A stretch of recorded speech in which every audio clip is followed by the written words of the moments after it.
It's Tuesday, December 31st. You're listening to your Florida Daily.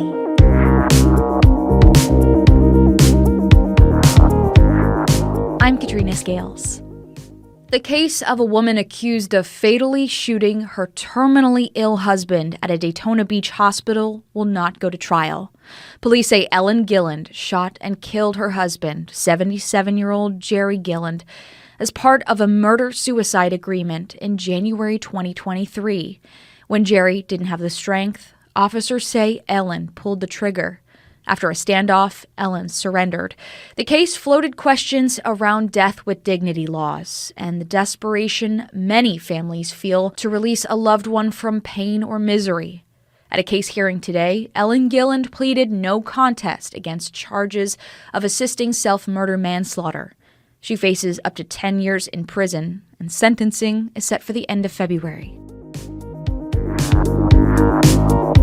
A group of former Florida State basketball players have filed a massive lawsuit against their former coach over unpaid promises of name, image, and likeness, or NIL, compensation, reaching a whopping total of $1.5 million.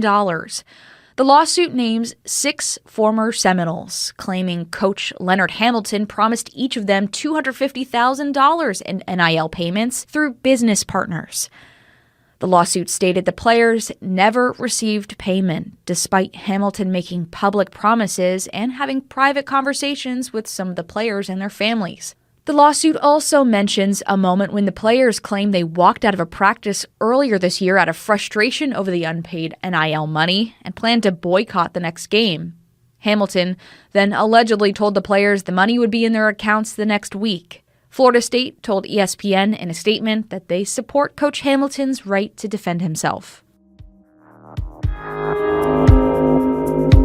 And a major cool down is expected across Florida with the start of the new year. This is going to be the first of a series of cold fronts moving through the Sunshine State as we usher in the first week of 2025. The major cool down is expected by Friday across Florida, with temperatures falling even colder into the weekend. The Panhandle could wake up with temperatures between the mid and upper 30s on Friday, with highs across much of Florida only reaching the 60s.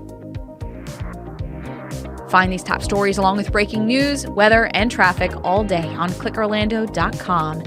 And now, a completely random Florida fact.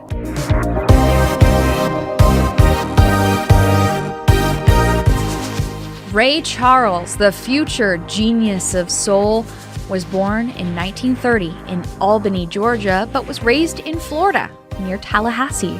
A musical prodigy who was blind by the age of 7, he attended the St. Augustine School of the Blind and Deaf, where he learned how to play piano, organ, clarinet, trumpet, and saxophone. He left school at age 15 after his mother's death to play shows mostly in Orlando, Jacksonville, and Tampa. It was at a Tampa gig with the Florida Playboys Band that he first wore his signature sunglasses. Your Florida Daily is produced by News 6 WKMG in Orlando. I'm Katrina Scales. Happy New Year! And make sure to subscribe for new episodes wherever you like to listen.